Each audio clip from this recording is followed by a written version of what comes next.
Povoado Segredo, o povoado de Brejinho, todos os povoados ao redor, todos os amigos, irmãos.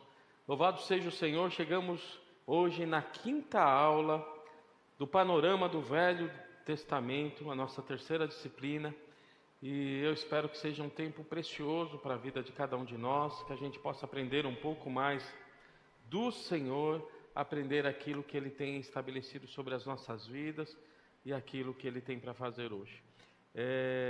Vamos orar e depois eu queria que nós colocássemos em adoração 2 louvores ao Senhor, os meninos mais uma vez aqui honrando ao Senhor, dando suporte em toda essa transmissão e vão estar adorando o Senhor. Feche os teus olhos agora onde você está e coloque essa aula para que o Senhor abra o teu entendimento, os nossos entendimentos, que a gente aprenda um pouquinho mais da palavra do Senhor, que a gente tenha um coração aberto e seja um terreno fértil para o Senhor.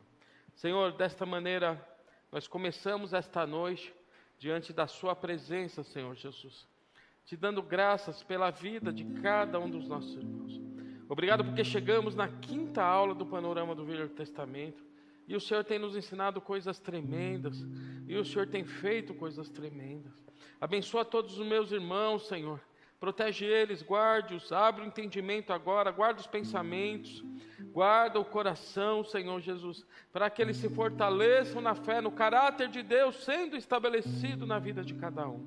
Nós te damos graças, nós te louvamos e te agradecemos por tudo. Abençoa os meus irmãos em nome de Jesus, amém e amém. Eu queria chamar a Laís, o Bless, o Nicolas e o Alex. Nós vamos adorar o Senhor neste instante, amém?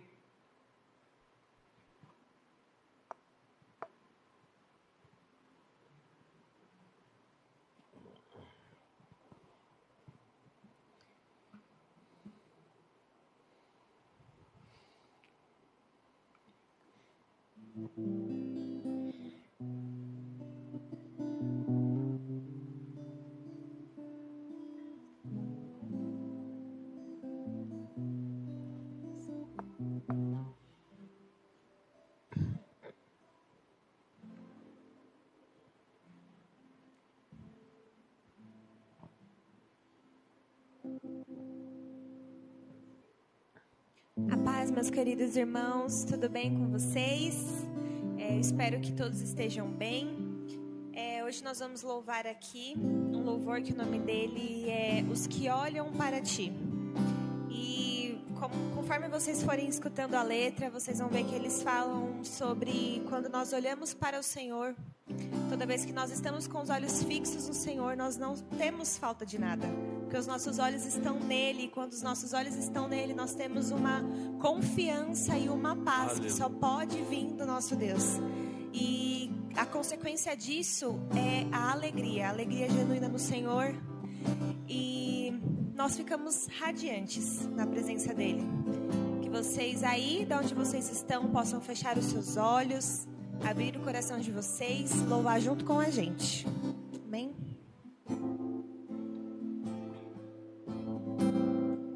Eu encontrei um amor que não tem fim, tão paciente e misericordioso.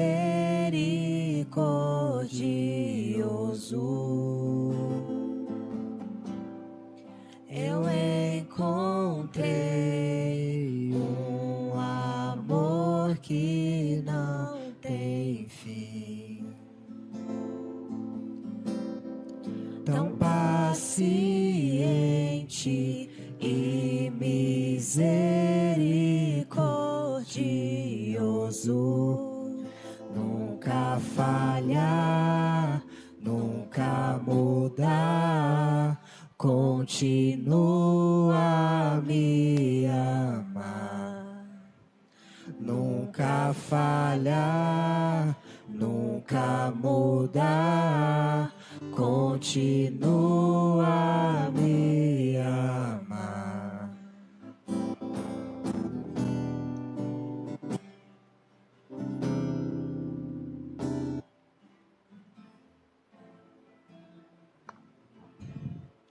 eu encontrei um amor que não tem fim. Tão paciente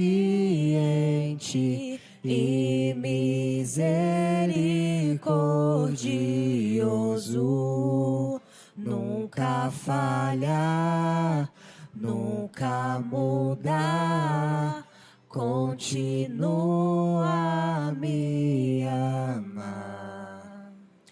Nunca falha, nunca muda, continua a me amar. Amor presente é o teu amor, nunca me desamparará. Eu olharei na tua face, verei a tua glória, verei a tua glória. Amor presente é o teu amor, nunca me desamparará. Eu olharei na tua face, verei a tua glória, verei a tua glória. Os que olham para ti estão radiantes, Senhor. Os que olham para ti estão radiantes, Senhor. Os que olham para ti estão radiantes, Senhor. Olharei para ti. Os que olham para ti estão radiantes, Senhor. Os que olham para ti estão radiantes, Senhor. Os que olham para ti estão radiantes, Senhor. Olharei para ti.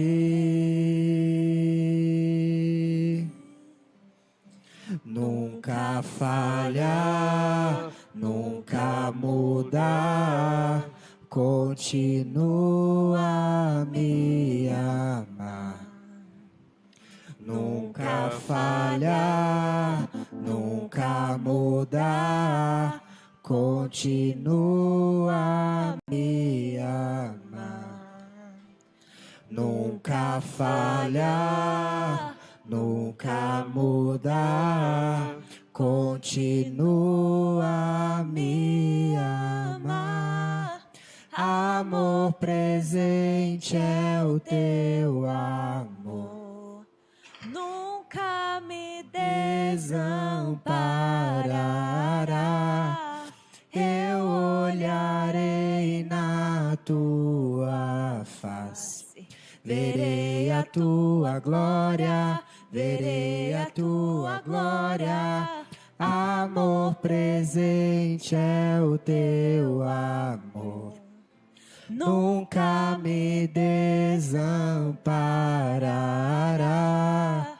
Eu olharei na tua face, verei a tua glória, verei a tua glória. Os que olham para ti estão radiantes, Senhor. Os que olham para ti estão radiantes, Senhor. Os que olham para ti estão radiantes, Senhor. Olharei para ti. Tudo pode até passar, eu continuo olhando para ti. Tudo pode até mudar, eu continuo olhando para ti. Tudo pode até passar, eu continuo olhando para ti, pois tu és o Senhor que arrebatou meu coração. Tudo pode até passar, eu continuo olhando para ti. Tudo pode até mudar, eu continuo olhando para ti. tudo pode até passar. Eu continuo olhando para ti, pois tu és o Senhor que arrebatou. Meu coração. Os que olham para ti estão radiantes, Senhor. Os que olham para ti estão radiantes, Senhor. Os que olham para ti estão radiantes, Senhor. Olharei para ti.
Grande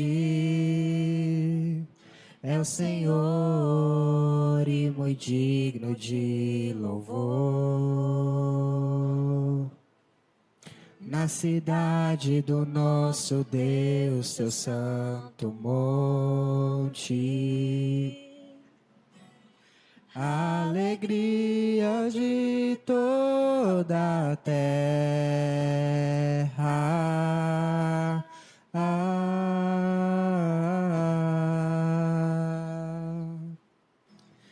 Grande é o Senhor e nos dimos a vitória,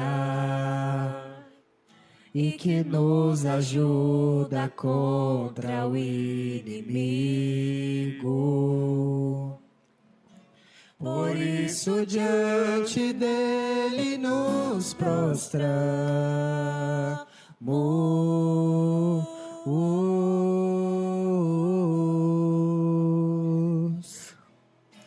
Queremos o teu nome engrandecer e agradecer-te por tua obra em nossas vidas. Confiamos em teu infinito amor, pois só tu és o Deus eterno sobre toda a terra e céus.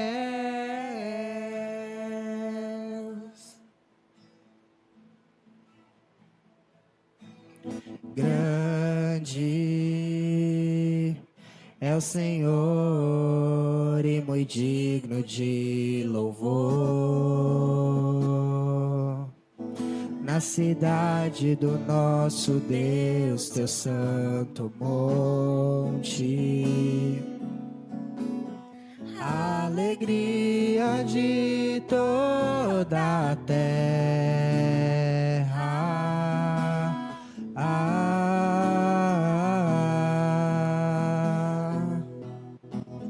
Grande é o Senhor em quem nós temos a vitória e que nos ajuda contra o inimigo. Por isso diante dele nos prostramos.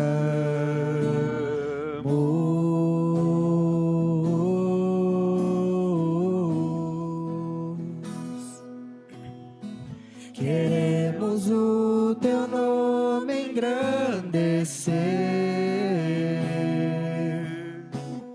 e agradecer-te por tua obra em nossas vidas.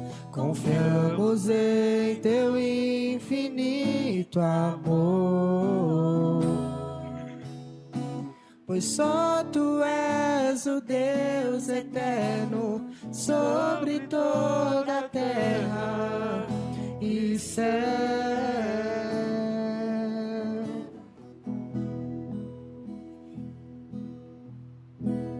Queremos o Teu nome engrandecer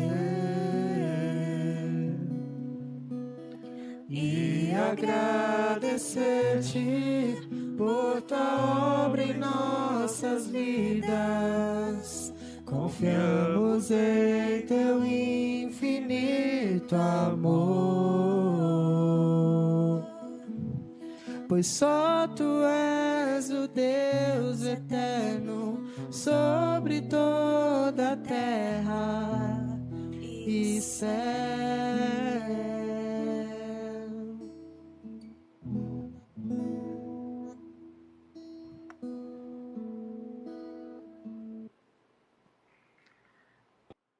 Vamos lá, continuando após esses louvores lindos.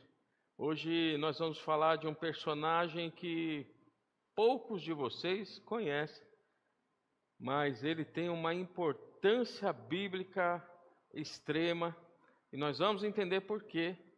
Nós vamos falar de Nimrod. Pastor, que palavra feia é essa? Pois é, existe um homem na Bíblia chamado Nimrod.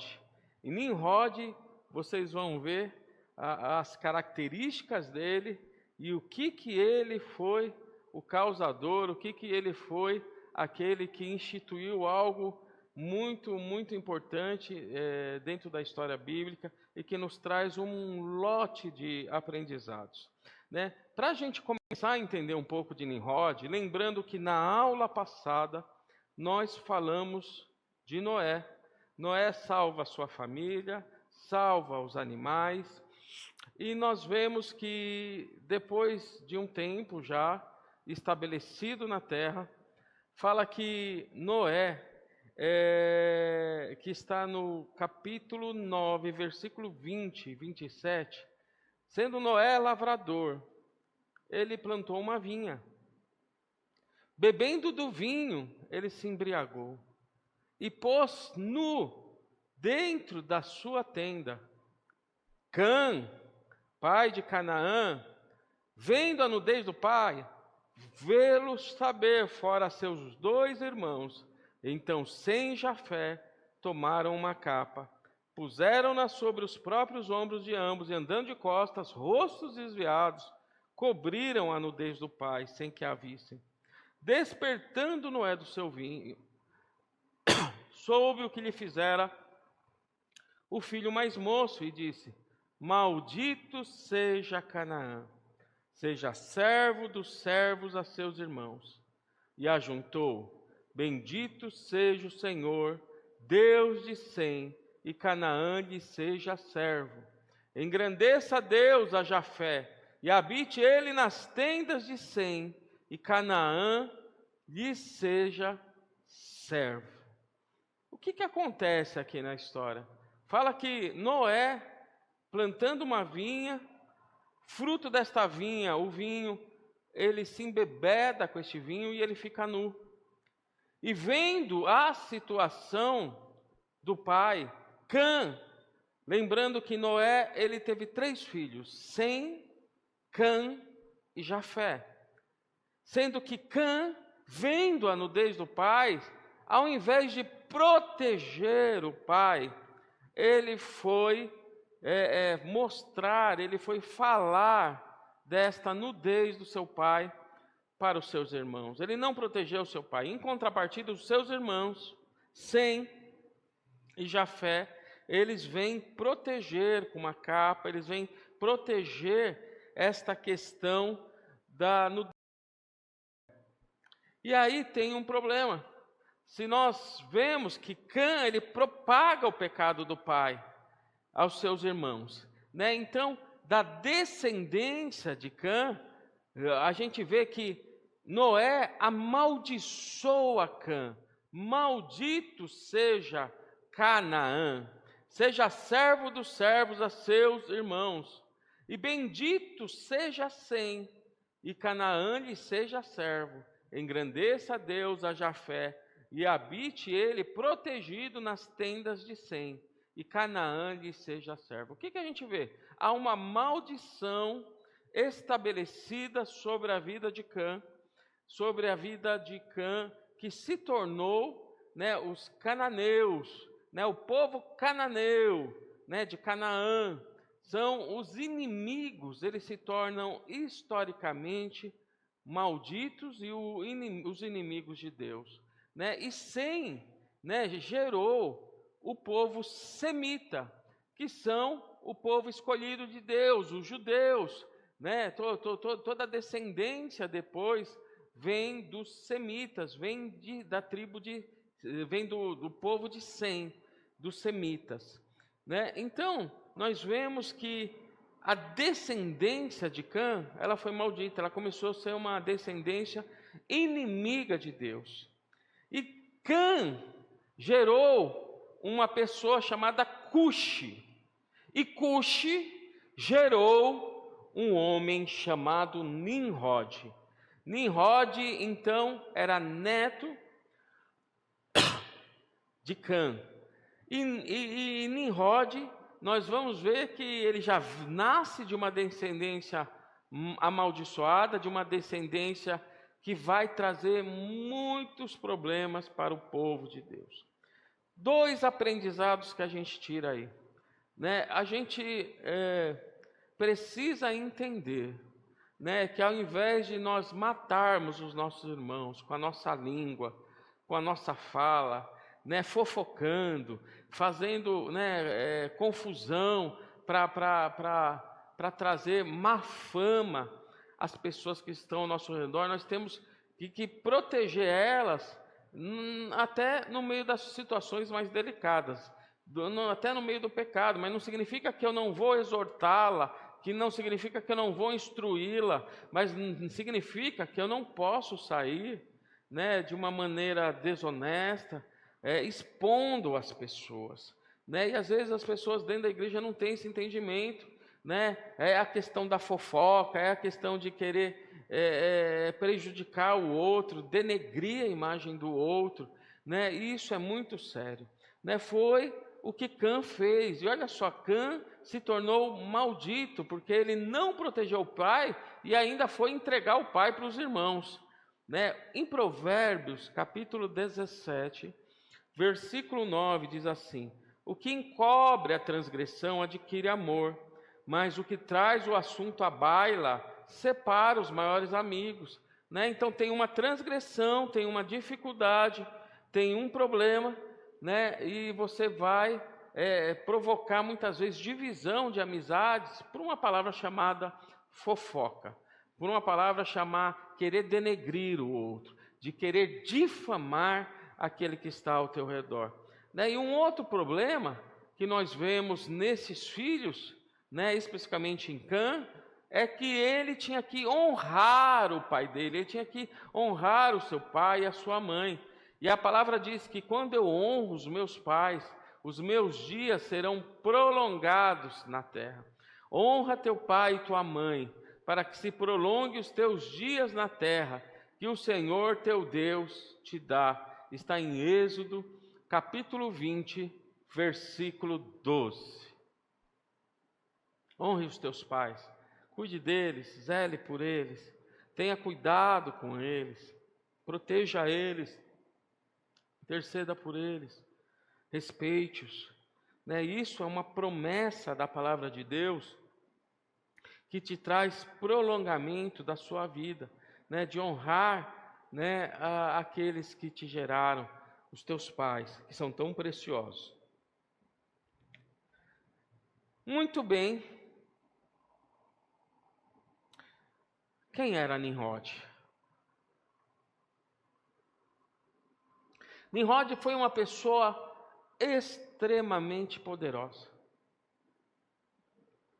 E muitas pessoas, por ele ter este poder, ele era um caçador, ele era um valente, ele foi seguido por muitas pessoas como um líder. A palavra diz em Gênesis capítulo 10, do versículo 8 ao 12, que Cuxi, que era filho de Cã, que era filho de Noé, gerou a Nimrod, o qual ele começou a ser poderoso na terra. Foi valente caçador diante do Senhor. Daí se dizer, como Nimrod, poderoso caçador diante do Senhor. O princípio do seu reino foi Babel, Ereque, Acade e Calné, na terra de Sinar. Daquela terra saiu ele para a Síria e edificou Nínive, Reobote, Ir e Calá. E entre Nínive e Calá, a grande cidade de Rezém. Então nós vemos que ele edifica muitas cidades, mas tem uma específica que me chama a atenção, que se chama Babel. Babel, cuja a origem é a Babilônia. E nós vamos ver na Bíblia falando muito da Babilônia. A Babilônia representa o pecado. A Babilônia significa os inimigos de Deus. A Babilônia significa o mundo perdido diante de todos os seus prazeres, né? Babel é a origem da Babilônia. Então, guardem isso. Esta é a importância. Nós vamos ver nos profetas, nós vamos ver em Apocalipse, sempre referências à Babilônia, né? Então, a Babilônia representa todos os inimigos de Deus, todos os homens contrários a Deus, todos aqueles que se juntam para propósitos errados, né? Nimrod, ele era um homem, como foi Caim, que fez escolhas erradas. Ele se escolheu a tentar estar junto de Deus pela obra das suas mãos. Então, o que está por trás de Nimrod? Nimrod é o cabeça de algo muito perigoso que se chama Torre de Babel. Nós vamos falar um pouquinho disso agora, né? Então, Nimrod, ele traz a origem da instrução, do comando, né? de toda a propriedade para se estabelecer uma torre que alcançasse os céus, né? Ou seja, eu vou fazer algo para alcançar a Deus. Eu preciso fazer algo muito grande com a obra das minhas mãos para alcançar a Deus. Este é o grande problema. Para você alcançar a Deus, você não precisa de nada, porque o sacrifício de Jesus Cristo, ele foi único e suficiente para a tua vida. Você não precisa provar nada para Deus, você não precisa trabalhar na igreja para provar algo para Deus, para trocar algo com Deus. Você tem que fazer, porque Deus é suficiente, porque Ele é digno de todo louvor e adoração, porque Ele é digno de ser amado, de ser exaltado, né? De você entregar o seu coração verdadeiramente e fazer as coisas para Deus, porque o ama e não porque os homens vão aplaudir. Muito bem. E o que significa o nome Nimrod? Ele vem do hebraico Marath, que significa se rebelar. Nimrod é o homem que se revolta, é o homem que se rebela contra Deus, é o homem que está contra Deus. Assim como Lúcifer, o anjo caído, se rebela contra Deus, aqui nós temos na terra um personagem que tipifica Lúcifer, chamado Nimrod, que se rebela contra Deus. E ele, assim como Satanás fez nos céus, uma rebelião nos céus, Nimrod faz da mesma maneira uma rebelião, ele incita as pessoas daquela época a se rebelarem contra Deus, né? Ele incita todo mundo a se rebelar contra Deus, né? Um livro bastante famoso de Flávio Joséfo, historiador do povo hebreu, diz que pouco a pouco ele transformou o estado das coisas numa tirania, sustentando que a única maneira de afastar os homens do temor a Deus era fazê-los continuamente dependentes do seu próprio poder. Ele ameaçou vingar-se de Deus se este quisesse novamente inundar a terra. Olha só a cabeça deste homem, porque ele construiria uma torre mais alta do que poderia ser atingida pela água. Olha que coisa tremenda. E ele vingaria a destruição dos seus antepassados. O povo estava ansioso para seguir este conselho, achando que ser escravidão submeter-se a Deus, de modo que empreenderam em construir a torre. Olha só, o homem se submete a se submeter a um homem e não se submeter a Deus. O homem se submete a querer colocar o seu poder acima do poder de Deus. O homem se submete a querer se vingar de Deus, sendo que Deus é soberano e Ele tem controle de todas as coisas. Olha só quanta coisa tinha no coração deste homem, quantas coisas ruins, né? E a gente tem que tomar cuidado com isso. Cristo veio para nos libertar de toda ferida, de toda mágoa, de todo pensamento do passado, de tudo aquilo que nos traz angústia, tristeza, maldição. Tudo isso nós fomos libertos em Cristo Jesus. Eu não tenho que ter sentimento de vingança. Eu não tenho sentimento de querer mostrar para o mundo que eu sou melhor. Eu não tenho sentimento de mostrar para as pessoas que eu sou isto ou que eu sou aquilo, né? Então, porque Cristo já me curou, Cristo me libertou de todas estas coisas. Mas Nimrod tinha tudo isso no coração dele. E mais do que isso, ele influenciava as pessoas, ele mobilizou as pessoas para construir torres, né? Uma torre chamada Torre de Babel, que era para alcançar a Deus e para se proteger de qualquer ira de Deus, e mais do que isso, né? Para se rebelar contra Deus.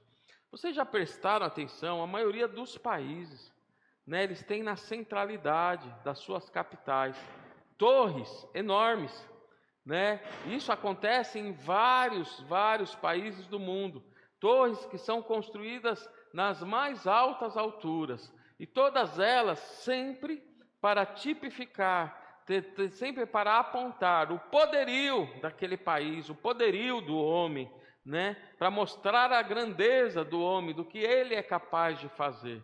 Mas o homem não entende que todo poder, toda a majestade, toda a honra, toda a glória, e não ficará pedra sobre pedra nesta terra, porque o Senhor voltará, né, e estabelecerá a sua justiça, né? Então o homem pensa que é alguma coisa, mas nós não somos nada.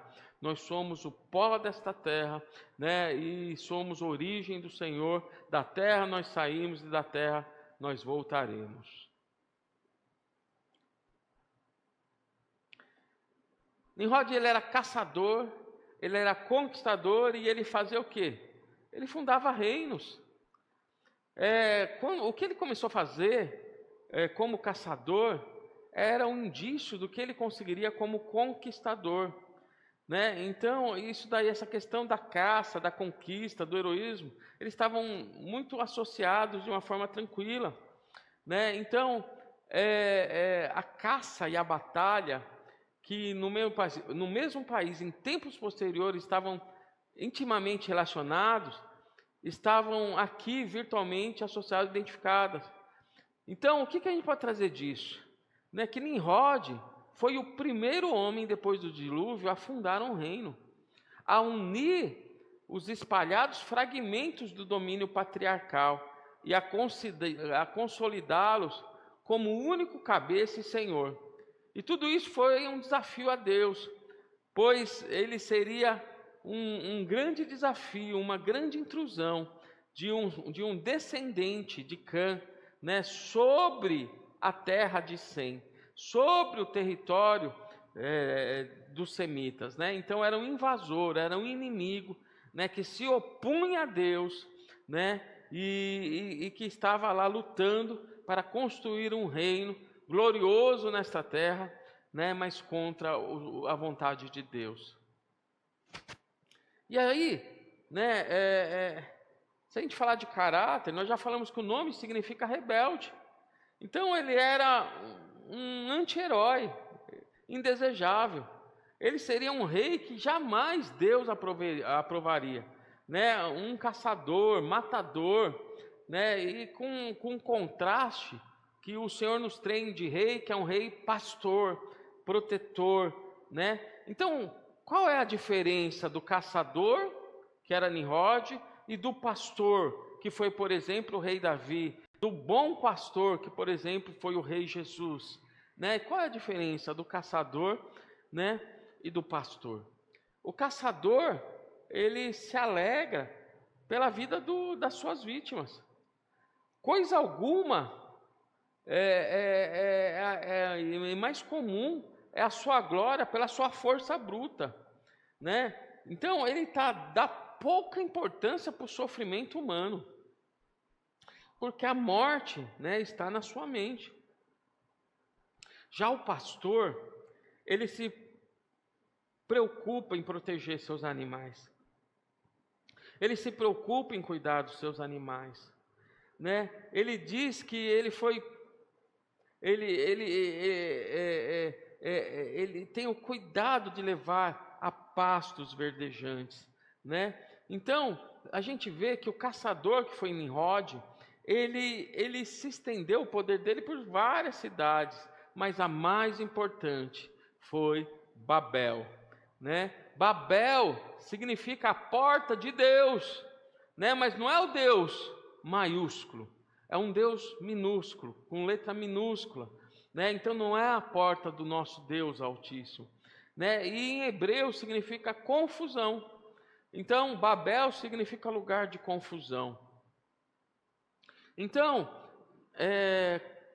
Nimrod, ele poderia se apresentar para as pessoas como um falso líder, como um falso Deus, Deus com letra minúscula, né? Então, isso passou depois ele a ser adorado pela cultura cananeia, né? Quando ele faleceu, né? Ele se passou a ser um Deus adorado pelos cananeus, né? Juntamente com a sua mulher, juntamente com seu filho, né? Isso o historiador Flávio Josefo nos traz. Então, assim, Nimrod é um problema muito sério para a história do povo de Deus. Nimrod tipifica o próprio Satanás. Ele aponta para o próprio Satanás nas nossas vidas. E aí, ele se embute a fazer uma torre chamada Torre de Babel.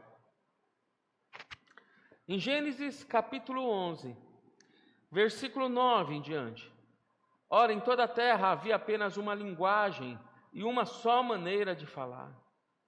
Sucedeu que, partindo eles do Oriente, deram com uma planície na terra de Sinar, e habitaram ali, e disseram uns aos outros: Vinde, façamos tijolos, e queimemo-nos bem. Os tijolos serviam de pedra e o betume de argamassa. Disseram: Vinde, edifiquemos para nós uma cidade, uma torre, cujo topo chegue até os céus, e tornamos célebre o nosso nome, para que não sejamos espalhados por toda a terra. Então desceu o Senhor para ver a cidade e a torre que os filhos dos homens edificavam. E o Senhor disse: Eis que o povo é um, e todos têm a mesma linguagem. Isto é apenas o começo. Agora não haverá restrição para tudo que intentam fazer. Vinde, desçamos e confundamos ali a sua linguagem, para que um não entenda a linguagem do outro. Destarte o Senhor os dispersou dali pela superfície da terra, e cessaram de edificar a cidade. Chamou-lhe por isso o nome de Babel, porque ali confundiu o Senhor a linguagem de toda a terra, e dali o Senhor dispersou por toda a superfície dela. Os homens tinham 2 objetivos. O primeiro objetivo dos homens era fazer um nome e chegar ao céu. Eles se encheram de ambição, de poder, de orgulho e rebeldia. Então, gente, aonde tiver necessidade de poder, de orgulho, e meus irmãos que estão sendo preparados, futuros líderes, né, não queira assumir responsabilidade para ter poder, não queira assumir responsabilidade do Senhor para ser glorificado, não queira ter ambição por essas coisas, né? Aquele que se glorie-se no Senhor. Toda honra, toda glória, todo louvor, toda exaltação tem que ser dadas a Deus. A Ele é digno de toda glória e de toda honra. E o que a gente vê? O Senhor confunde as suas línguas. Então isso mostra que Deus não estava naquilo. Não estava compartilhando com o objetivo que estava no coração daqueles homens. Então vejam que sério é isso, né? Então não busquem nada para engrandecer o seu nome, mas tudo que você fizer seja para engrandecer a Deus. E o caminho para chegar ao céu não é construindo torres, não é construindo obras, não é fazendo obras, mas o caminho para alcançar os céus é estar com a sua vida entregue ao nome de Jesus Cristo, que morreu para perdão dos meus pecados, dos seus pecados. Não vou cansar de falar isso para vocês, né? Porque toda a nossa salvação, ela está em Cristo Jesus. Todo o nosso Senhor é Cristo Jesus. A Ele a honra, a glória, o louvor e a exaltação para todos sempre. Amém. Né? Babel foi a origem de todas as religiões. É o começo da Babilônia, como eu falei para vocês. Né? Então toda essa bagunça que existe de religiões, né, está na Babilônia, que veio, que tudo é de adoração a vários deuses. Todos os caminhos levam a Deus. Não é verdade. Somente um caminho leva a Deus. E diz assim a palavra: eu sou o caminho, a verdade e a vida. Ninguém vem ao Pai se não for por meio de Jesus Cristo. É o único caminho, é Jesus. Então, em Babilônia, começa a se estabelecer uma série de religiões. Começa aí no capítulo 10 e vai até Apocalipse. E Babilônia, ela é representada tudo aquilo que se opõe a Deus. Tudo aquilo que se opõe aos servos de Deus, né? Todas as religiões tiveram origem em Babilônia, em Babel, né? E aí tem um princípio que eu quero que vocês guardem de todo o coração. Este povo, quando começa a construir a torre, eles entenderam um princípio. E é um princípio espiritual que vocês têm que guardar. E tem que estar no fundo do coração. Chama-se princípio da unidade. Toda vez que eu fizer as coisas em unidade, nada pode me impedir a chegar ao resultado que precisa ser chegado. Perdão. Toda vez que tiver divisão, toda vez que tiver confusão, que tiver intriga, nada vai ser estabelecido. Não há restrição para tudo que você quiser fazer. Mas como assim, pastor? Aos que são casados, se houver unidade entre o casal, tudo que vocês quiserem fazer, vocês vão conseguir fazer. Vocês vão alcançar, desde que haja unidade. Na igreja, a igreja de Cristo, se ela estiver em unidade do corpo, tudo que ela almejar, tudo que ela se posicionar a fazer, ela vai alcançar, ela vai fazer, ela vai conseguir, ela vai estabelecer, por causa da unidade. Os meninos aqui, as meninas até brincam, pastor, tudo que a gente se propõe a fazer, nós conseguimos, nós conquistamos, nós avançamos, mas porque há unidade. Se tiver confusão, não vai dar certo. Então, no casamento para dar certo, tudo tem que ter unidade. Se um quer fazer uma coisa, o outro quer fazer outra, não façam, porque não há unidade. Mas se os dois concordam, se há unidade naquilo, avancem, porque é para fazer, porque o Senhor está com vocês, Porque, olha só no casamento, o que diz em Eclesiastes capítulo 4, versículo 12. Se alguém quiser prevalecer contra um, os dois vão lhe resistir. O cordão de 3 dobras, ele não vai se arrebentar com facilidade. Eclesiastes capítulo 4, versículo 12. Ele está falando do marido com a sua esposa, e a terceira dobra do casamento é Jesus. Se vocês casais, junto com Cristo, tomarem decisões juntas, em conjunto, em concordância, em unidade, nada vai impedir vocês de avançarem. Nos negócios, demais relacionamentos, não vos ponhais em julgo desigual com os incrédulos, porquanto que sociedade pode haver entre a justiça e a iniquidade, ou que comunhão da luz com as trevas. Meus irmãos, cuidado, vocês vão fazer negócios. Eu vou fazer com um sócio, eu vou ter um sócio, um ímpio, que não conhece as regrativas de Deus, que não conhece as normativas do Senhor, que não conhece a palavra do Senhor. Você vai ter problemas, porque você está em julgo desigual, e aí não vai ter unidade, não vai ter concordância. Não tendo unidade, não tendo concordância, vai dar ruim.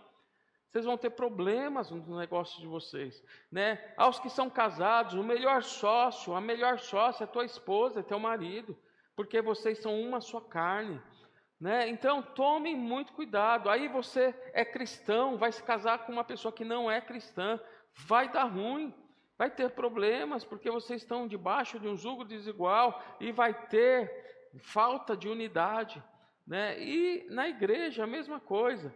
No primeira carta aos Coríntios, capítulo 12, versículo 12, deixa eu abrir aqui, aguarda um minutinho.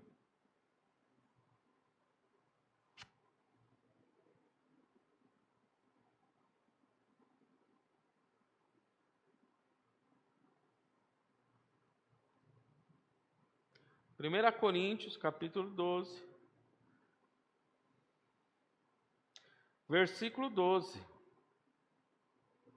Cristo é como um corpo, o qual tem muitas as partes, tem todas as partes, sendo muitas, formam um só corpo.